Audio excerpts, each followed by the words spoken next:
ওমানে পারমাণবিক আলোচনার টেবিলে উত্তাপ ছড়িয়ে এবার পশ্চিমা বিশ্বকে কঠোর বার্তা দিলেন ইরানের সর্বোচ্চ নেতা আয়াতুল্লাহ আলী খামেনি।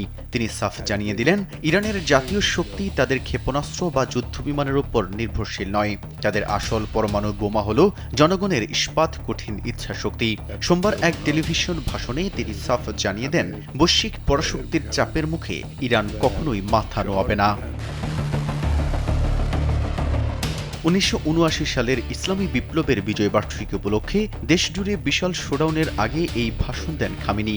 খামেনি বলেন, স্বাধীনতার কয়েক বছর পরেও প্রতি বছর যেভাবে লাখো মানুষ রাস্তায় নেমে আসে তা বিশ্বে বিরল। এই জনসমুদ্রই প্রমাণ করে, বিদেশি শক্তিগুলো যতই চেষ্টা করুক, ইরানি জাতি তাদের পুরনো পরাধীনতার শিকলে আর ফিরে যাবে না। খামেনি হুঁশিয়ারি দিয়ে বলেন, মিসাইল বা যুদ্ধবিমানের চেয়েও বড় অস্ত্র হল জাতির প্রতিরোধ ও দৃঢ় সংকল্প।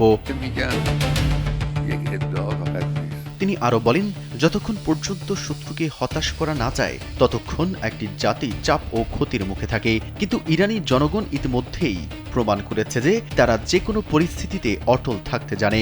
তাদের এই দৃঢ়তাই শেষ পর্যন্ত উচ্চাকাঙ্ক্ষী ও আগ্রাসী শক্তিগুলোকে পিছু হটতে বাধ্য করবে।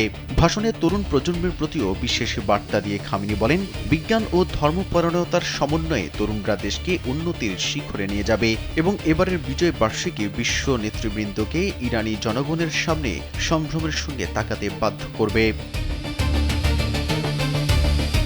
মেহেদী হাসান, কালবেলা।